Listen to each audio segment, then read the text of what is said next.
There we go.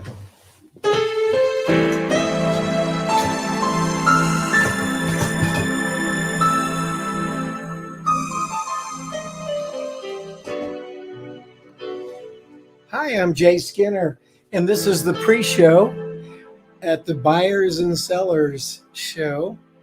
We're going to talk about buying plastic pallets, how to buy plastic pallets. And it's like, well, earlier this morning in Indianapolis, it's like 28 degrees.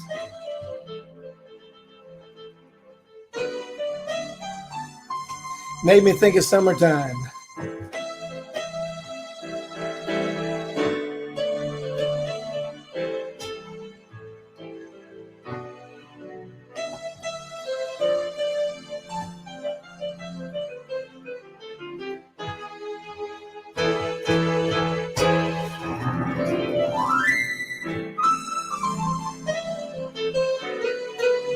I love it.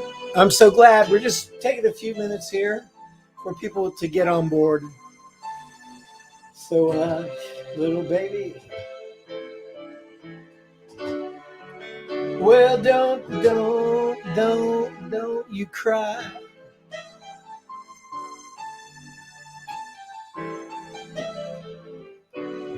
Well, summertime.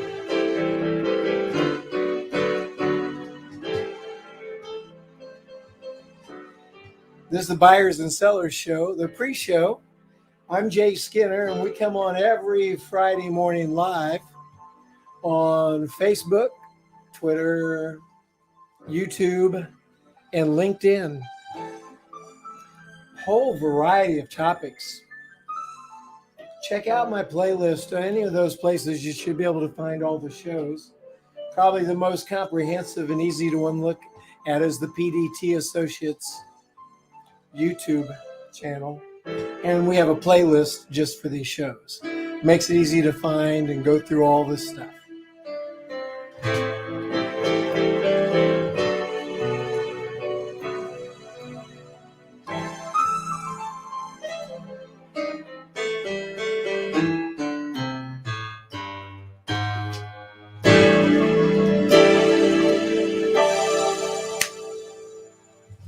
And we're live. I'm Jay Skinner, and this is going to be our time together to really talk about something special. And some of you may know me also as the plasticpalletguy.com. And I know I'm doing that. I'm doing the CEOextender.com and even the methodcrm.com. PDT Associates, my company, has a multifaceted approach here. But for the last 30 years plus, I've been an international plastic pallet application analyst, designer, and manufacturer. And so today, we're going to spend some time learning about plastic pallets, how to buy them, and had this great logistics procurement smart lady contact me, and she said, "Hey, Plastic Pallet Guy, what about this?" And it's like, wow, got me to thinking. And I wrote back some answers to her and gave her some ideas on how to approach her problem with, in this case, it was export pallets. And I said, "You've inspired me to do Friday morning on this very topic." So I'm pretty excited about that. Here's the thing. When it's like, what are the pitfalls when you're buying plastic pallets? Should you do it yourself? Or when do you pay someone like me, a buyer's agent or a plastic pallet guy or gal, to help you there? People all over the world are getting hit with crazy price increases, availability things. Maybe you've used plastic pallets before and now you're getting a different story. And then you just might want to do some shopping and figure out if what you're getting told is true or not. And I get it. I mean, we need to hold our suppliers accountable, including me, everybody. There's another thing about plastic pallets is that it seems immediately like, what can be hard about it? but you don't know what you don't know. And I don't know what your specialty is, but if I started talking about it, wouldn't you smile and say, "Oh, Jay, you don't know what you don't know"? I mean, it doesn't matter what area of business it is. People know a little bit, but they don't know what they don't know. Plastic pallets can get you into real trouble because a lot of times we're dealing with big time weight. We're dealing with international import export restrictions, and we're dealing with hygiene things. And if you're in food and pharmaceuticals, that's another thing. And if you're in the metal industry and someone says, well, I've got a pallet here that'll hold X number of pounds or kilos weight, if you just believe it without approaching it properly, it could be dangerous. And then I always talk about doing the minivan test. And what that is would you want that pallet loaded with that load riding on a truck on a curve on the interstate right beside a minivan loaded with your wife and kids? Do the minivan test when it comes to evaluating these pallets if it's going to be out on the road. And then there's trains, intermodal, and things to think about there. So it gets on and on and on. So it all seems simple enough. I mean, a load limit, you know the size, is a 4-way entry, 2-way entry, how many ways can you stick a forklift in it? And maybe the guy says he wants it to be a Grocery Manufacturers Association, a GMA spec. And you think, how hard can that be? Well, there's still lots of ways you can get in trouble. So we're going to talk about that. And I would encourage you on whatever platform you're looking at, watching this, even read the entire description of this broadcast because there's a lot of information there. And I'm going to go ahead. Looks like I've already got some comments here. How cool is this? Hello, Tom Ginn. Welcome. Good to see you. And I'm going to pull this over here so I can see it real good. Let's see who else we've got here. Mr. Coachman, good morning, Plastic Pallet Guy. Thank you. And people talking to each other. Tom shouting out to Charles. That's great. Hello, Charles. Good morning, Tom. Back at you. Now, I want everybody to know, and I'm going to type in here that you're all invited to post comments and questions and jump in here. As it comes to this topic of material handling and buying plastic pallets, it's going to be fun where you get quick. And I plan on being out of here at 11:05 or sooner. So that'd be Eastern time. At the same time, I'm giving you something valuable.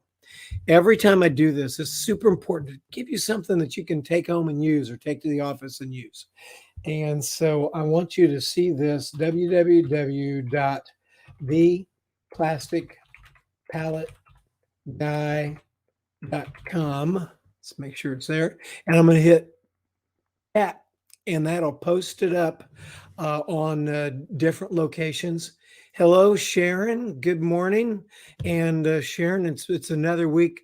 Please fill us all in. We're beginning to know you with your company. I think it's called Reveal Products. You can tell me if that's not right, but you've been going live every single morning for the last 700 and some times.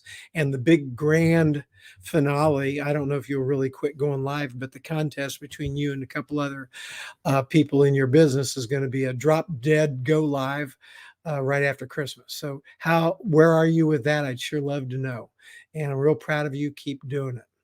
Okay, let's get right into plastic pallets and buying those. And it's always fun. What do people do when they're looking at something and thinking about doing something? And Sharon just said 760 today. Oh my gosh, that is fantastic. And then I want to go back here. Let's get a hold of this comment before I keep going. Boop, there we go. Now, what do people do? They Google. And this is a Google right here, just plastic pallets. And then when you Google plastic pallets, I'm going to make the screen even a little larger here so you can see some stuff. You Google it, it's daunting. And I'm just kind of working on a screen over here. It's like, look at all this. You even got prices. And I can tell you that I can see right there on that page, everything, prices going from like $19 a piece up to $250 a piece. And I can show you some plastic pallets that are even more. And honestly, can show you some pallets that are less that they don't tend to show you on this sort of stuff. But the deal is that when it comes to these plastic pallets, um, there's a lot to pick from, lots of things to choose from. And so I always want to, you know, show you that because that's what we do. We Google stuff. And when we do this, one of the things to just think is, should you do it yourself or pay someone else to do it for you when it comes to selecting your plastic pallets and looking at your whole logistics program? Um, We've looked at this. We think about it. This is the stuff that got things going last night. Prices are going up. There's decisions that were made maybe a long time ago. Some folks don't even know what the background of those decisions are. And then they're being handed as a new person, maybe something that they're unfamiliar with.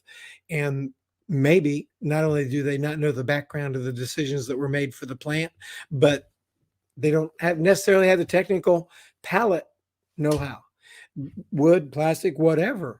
Tell you what, you can get a packaging engineer doesn't necessarily mean, some guys are in the macro side of it and other people are in the what we call micro side of it. And so when it even comes to packaging engineers, it makes you wonder and think, who can, what you can deal with. And so if you're the kind of a packaging engineer that knows about this, and let's see, Mark, hi, thank you. Thank you very much for your comment. Glad you like it. It doesn't matter where you are. Some people know more things about things than others, and that's what we're here to do. Now, Charles says, I believe plastic pallets are a great item for most all businesses. I was in the liquor business for many years, and those strong plastic pallets would have been a blessing. What a way to deal with all the recyclable plastic. And that's the truth. That's a great way to deal with it. So going on down here, it's like prices are going up, stories about availability, you're getting whipsawed with dealers and who knows whatever else as it relates to stories coming from suppliers.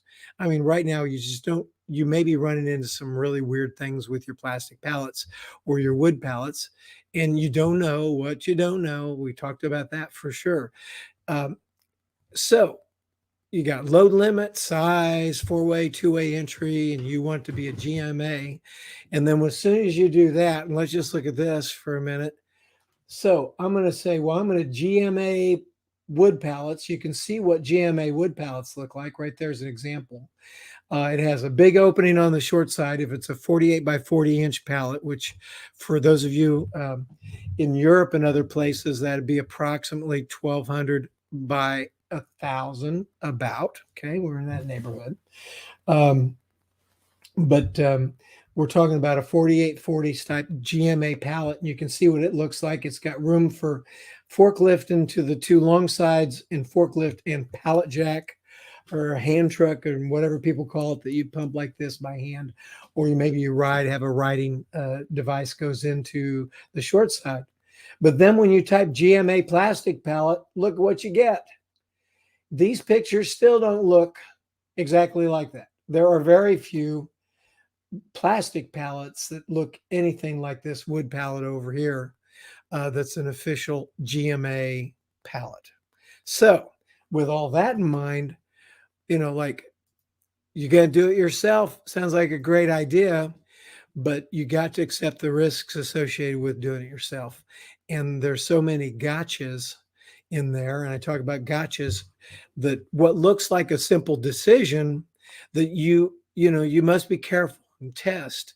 And I liken it to a junior high science fair, except for you don't have to do the trifold display, the big thing in the back with the problem and the hypothesis and the procedure and the conclusions. You'll end up doing that somewhere, probably on an email to whoever's in charge of the project beside you, where you're going to agree on what to do. But you can see when it comes to what do you do here, and what are the options. There's just a heck of a lot of options, and we all Google stuff and we look at it. So here's how I suggest that you approach this. And that's the thing is I want to give you the gold, not just tell you the problems and lead you to the edge of the cliff to look over and say, oh my gosh, there's so much between here and the next spot. Well, I'm going to build a bridge here. So if you want to do it yourself, here's the things you need to think about and what to do.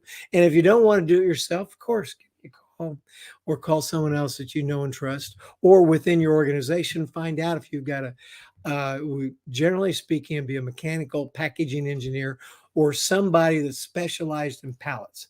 If they're a packaging engineer and they specialize in just small packaging, like, how to take this thing here and package it so it doesn't get damaged all by itself, they may say, well, that's great, but I didn't do packages. Or they may be a type of packaging engineer that knows how to make something like this. But if you've got one that's in the macro side and he's good on logistics, shoot, use them. A lot of times those are my clients. And I'm working together with them because they are the in the plant guy doing the work while I'm not in the plant, or I make just one visit. The rest of the time we're talking and using pictures and things like that. Looks like we got some comments here. Let's take a minute here and see what people have to say. Tom, let's say you say, I definitely don't want a load to fall on my car. Next time I'm behind a truck, I will proceed with caution and get around the truck. Good idea. When you're behind, or if you're on a curve, get away from that truck. But that minivan test, that's how, I don't care what they say about this pallet has this load capacity and everything. Man, if it's over the road, please be careful. And before you put it out there on a truck with a 4,000-pound load or something, be sure that you guys have tested it so that it'll be safe. Everything's got to be safe. It's all about got to be safe. So number one, what are you doing? What's the problem? That's the one thing you have to analyze. Why are you even doing this? Identify the purpose of the pallet. Is it a one-way pallet, like you're just going to ship it from your plant to a customer, never see it again, or to another plant, or however you're going to do it? Or is it going to be for a closed loop where you're going to ship it from, look at my map back here. I'm going to ship it from Africa to South America. Look at that. I do like that. Africa to South America, and then back again empty, and then we're going to fill it up again. We're going to put something on it and ship it back, and then we're always going to keep using it. Or is it going to be work in process inside the factory, inside your plant, where you're going to go from one machine to another as you're building the product, and you're going to use specialized plastic pallets to go in the machine. So you do the first procedure and you get the product, made to one thing, and then you're going to add this to it, and then you're going to take it here and paint it. And then finally at the end, you're going to take it off this specialized pallet, and it's going to go on a shipping pallet that could be wood or plastic once it's all done, wrapped and stacked and ready to go. You got to understand it, because that all means different things for pricing. And then are you replacing something that you're already doing in the plant? So if you came on board and they're using a work in process pallet in the plant, like the thousands and thousands and thousands that I sold over the years to people in flexible packaging, or in roll converting or extrusion, or the paper printing industry, or specialized pallets that virtually never leave the plant, except for if it's a closed loop shipping system where they go somewhere and come back. They never lose them, because these are $150, $200 pallets or more. In some cases, depending on the size and the style, they can approach $350, $450, $500, but they last forever, the ones that I make. And I guess that's another little side, is depending on the type of plastic and what it is, do they crack, break, or chip? Are they going to hold up? Do they do what you need them to do? And how are you going to know that? You don't want to get in trouble. And this is where we talk about doing it yourself or bringing in help. I like DIY. I do tile. I know how to paint. I do some woodwork. I got a couple rental properties, and I renovated them, did most of the work myself, and I love learning all that kind of stuff. I used to work on my car, but I'll tell you what, I had all the time in the world to do it. I had one house that I worked on like a year before I was able to rent it. I learned a lot of stuff and I was able to do it, and that's fine. But if you're in a multi-million-dollar corporation, do they have time for you to learn to that level, or can you just manage the process and bring in someone like me to help you figure it out. And I talk about someone like me, the plasticpalletguy.com, because quite frankly, it's not always going to be a commission deal. A case last night, the lady was asking questions, and I said, well, here's a list of 5 different suppliers. Like, go talk to them, because you should just be buying directly from the manufacturer, because the item that she was talking about in that case was we call it export pallet. It was so commodity and so available, and so many people do it, and the specs are so varied. Just call the manufacturers, because it's been relegated to the area of commodity. And when you add a distributor in between, unless he's bringing great value, which they can, it's not worth it. Just go to the manufacturer. So now we're getting ready to talk about the RFQ, the request for quote. And let me see if there's any comments over here before I keep going. Any new ones? Let's see. Tom said, yeah, he's seen many a truckload leaning. Yep, that can be scary. And then Charles says, what's the weight difference between a hardwood GMA versus a strong plastic GMA pallet? Well, my first question when a customer asks me that is say, well, how much does your hardwood GMA weigh? But in a lot of cases, they'll just say GMA, and then we know it's anywhere from a cheap pine pallet all the way up to, could be an oak GMA style pallet. And the thing is that from a weight standpoint, that wood pallet could range in weight anywhere from, we'll call it 20 pounds to 60 or 70 pounds. And just depend on the type of wood and the ultimate construction, because within the world, and I'll show you this, when I type in GMA wood pallet, look at all this. Look at all the different pallets there. Oh my gosh. And then within there are different styles and how many boards they have and the thickness and all, and the density of the wood. So a lot of times they'll say, what's the difference between a plastic pallet and a wood pallet? My question would be, well, how much does your wood pallet weigh? And then the plastic pallet either weighs a little bit more or a lot bit more, or a little bit less or a lot bit less. So varied. If the ergonomics of it, Charles, are a big deal, that's where we go back up to the questions about what are the reasons for making a change. And if it's weight, then that's one of the things we always want to talk about. So let's go back to the RFQs for plastic pallets. What kind of information do you need to put with them?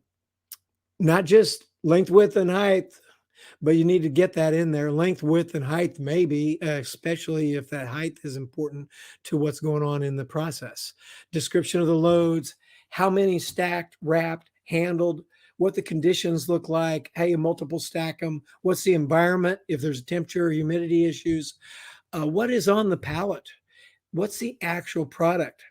I've had so many times over the years, someone sent me a thing, I want a plastic pallet quote, and they say, and they'll tell me it's a 4,000 pound load or a 3,000 pound load, and it's like, and then it's, goes in a standard rack or something like that, and it is a couple things, and we want to use it in the freezer, and it's like, but they might not even say that, and it's like, okay, I don't know, what if I picked up the pallet and the pallet bent a little bit? Would that be a problem?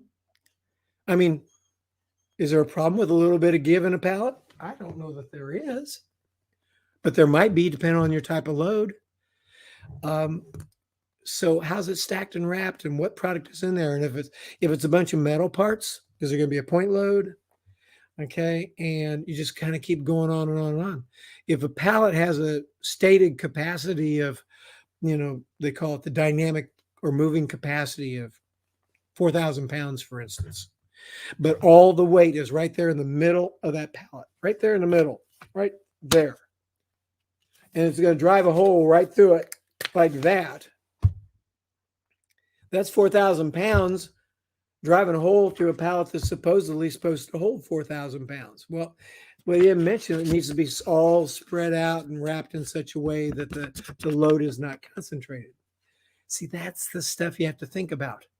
And when you're putting those RFQs out there, you want to include special considerations like hygiene, safety, pallet racks, conveyors, robots. What exactly are you doing now? And what problems are you having? probably one of the best things you can explain to me is, here's what we've done, here's what works, and here's what doesn't work. It's like, thank you. And we all work together. It's very collaborative. Probably a little painful because of all that's involved in pulling it out there, but it's the difference between a shade tree mechanic and a real step-by-step procedural way of doing a project.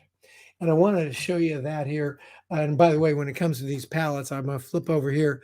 We always talk about the plasticpalletguy.com. And when you go there, you'll get to my website, which, by the way, you can find the show playlist of everything for the last 10 months right up here. That's going on 11. But go down here. Here's an example of specialized plastic pallets. These are concepts. And in this case, there's a cradle there to put a roll and a special device that's going to be molded in to hold the roll from falling out, or if the rolls are all cut in slits and slices, keep them from falling over. And this will also be good and usable with a robotic system. Here's something where these devices are actually going to be molded into the pallet. Again, perfect use of using these things to help corral a load, and at the same time, robotics would come into play. Here's your four-way entry type pallet with holes on this side, holes on this side. Here's slotted top pallet, very highly specialized. This is off my website. These are the kinds of drawings we come up with them in 3D and everything for what you might need.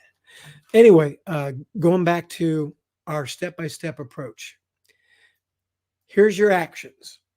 Now, we're got 5 more minutes left in the show. Action 1 is narrow down the plastic molding type that will likely work. If, is there a mold already in existence for the right size and configuration to do the job? I tell people when they come to me, it's like, well, first thing I'm going to see, is the pallet that you need already made somewhere? And if it's just easy for you to go and buy it, it's like, go get them. I don't need to get in the middle of it. If it's in Europe or Australia or Africa, or there's a lot of technical aspects to procuring it that it's like, man, you probably want me to work on this together with you, then I stay with you and I'll do it, whatever it takes. But, and what type of molding? It's not just plastic. There's different types of plastic. There's expanded polystyrene, which is some people might consider a type of plastic. There's blow molded. What is that? There's injection molded plastics. There's thermoformed. There's solid wall molded. I also call it rotationally molded. All these different technologies of molding. Well, what kind of plastic pallet do you need? Do you need injection, thin wall, thick wall, or structural foam? What's the difference? Those are the questions. Those are the questions that are going to make a big difference between the durability of the pallet, how long it'll last, and how it'll perform. And then can you mold steel reinforcement into it when you need additional reinforcement? What types of things go in there? Or are they using types of rods or some sort of type of reinforcement ability so that you can put it in a specialized pallet rack and they won't bend down? See, on and on and on and on. Stop. Once you figure out about what it's supposed to look like, what it's going to cost about, then can you afford it? Right now, probably an essential part of the PDT, the product development team, process development team, the people development team when it comes to procurement, and the plastic pallet development team is look at this thing and can you afford it? If the right pallet to do the job is going to cost too much, you don't even need to go any further. Keep doing what you're doing that's cheaper, I guess. Make sure you do a good evaluation, because sometimes you can't afford to not switch. In the folding carton industry, and that's the industry that makes these and other food boxes and things like this, back in the 90s, they discovered they could not afford to stay with the old wood pallets that were being used in their plants, just from a hygiene standpoint. They couldn't afford someone to open up one of these things and get a piece of wood or some mold or some sort of a spot on the side of here that came from something that came off a wood pallet in our plant. And so highly specialized designed pallets made of super heavy duty plastic pallets by yours truly were developed and put all over the world. And eventually the flexible packaging industry that manufactures films and plastic bags and stuff like this discovered that they also needed my highly specialized pallets so that they could move them around the plant and there was no chance that this film would get contaminated by the wood. And the guy down the street that didn't do it ended up out of business because he needed to meet hygiene requirements and didn't think that plastic pallet on his product was that important. Crazy, but the truth. So let's say you figured out the money can work. The second action, get a couple test pallets of each possibility to do the science fair testing and buy them. I mean, if people want to give you free pallets, you can decide if you want to take them or not. Sometimes a guy will give you a couple free pallets and you pay for the freight or something like that. You can always work together. But I always recommend that you make an investment as you're doing it for multiple reasons. One is it shows your prospective supplier that you're serious. They will also kind of say, well, he's throwing wood into the fire, and so I'll give him heat. And you're working together in a collaborative way rather than a one-way type of vendor relationship. Remember, the silver rule is do unto your vendors what you want your customers to do unto you.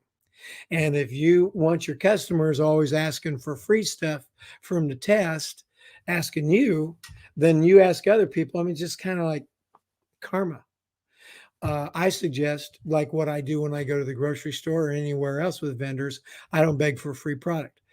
I work on something. Let's buy a couple of these test pallets. Give me a good price for that. We'll see if it'll work. But do your work up front before you spend even a nickel. And then make some purchases and buy a couple of pallets that you think could be right. And buy at least 2 of each so you can experiment with how they nest, how they stack, and that you get the idea of how they interface with one another when they're empty, because that's important too. So, and then you approach your testing like you're at the science fair. Like I said earlier, you just don't have to do that trifold display in the back. Next, action 3, make a decision and buy another test group, like 50 or 100, to put into live use for a period of time. Once you've tested 2 or 3 or 5 and you've bought those, put them into action, you've taken pictures, you've done even destructive testing with those, then you say, okay, I think this will work. Well, can you buy 50 or 100 and do another level of test? Takes a little bit longer, but just to make sure you didn't miss something. It's all about risk reward. If you go, man, we've got to get this done, then buy a bunch. And if you find out, holy cow, we missed this or that, don't plan on sending the pallets back, because these pallets are not something you can ever send back. So I always encourage you, just buy what you can use and you can keep. And I never found anybody that couldn't use a few pallets somewhere, even if the ones they bought were not exactly ideal once they got into testing. Okay, now let's see. Looks like we got some more comments here. Let's see what people are saying here. Hey there, Ron Goodwin. He says, we use plastic pallets in our back room to keep cardboard sheet boxes off the cement floor. It keeps the cardboard from soaking up moisture. You bet. That is a good reason. And Ron is in the a custom shirt business where he makes shirts and does printing on them. So thank you, Ron. Okay, moving on. So we talked about making that decision, but here's the final action. If the testing all went well, then buy all you want.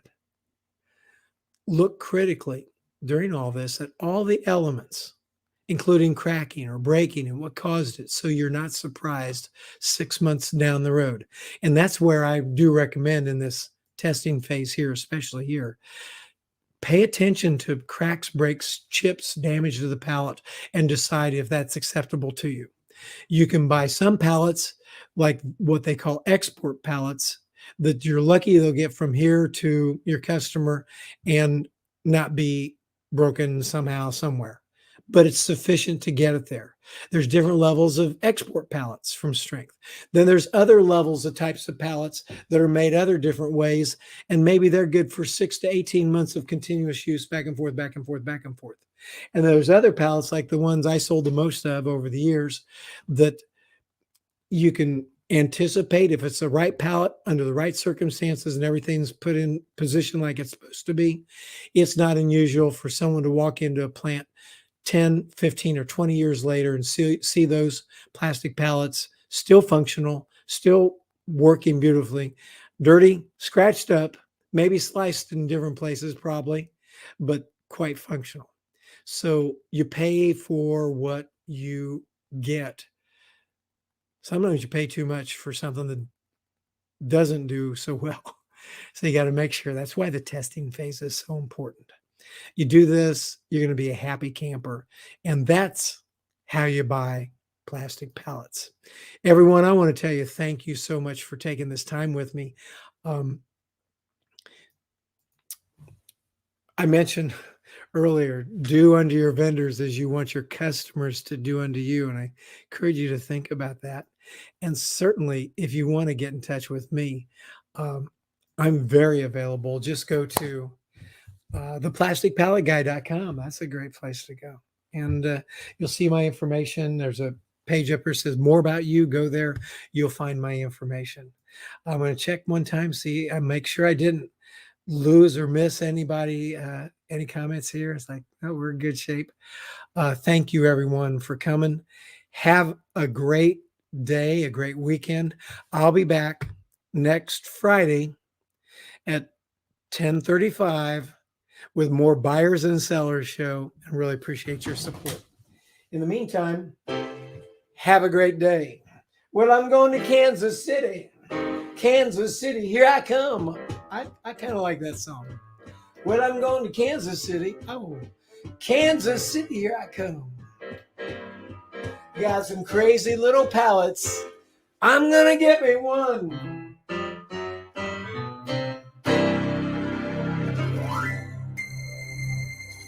See you next week. Thanks for coming.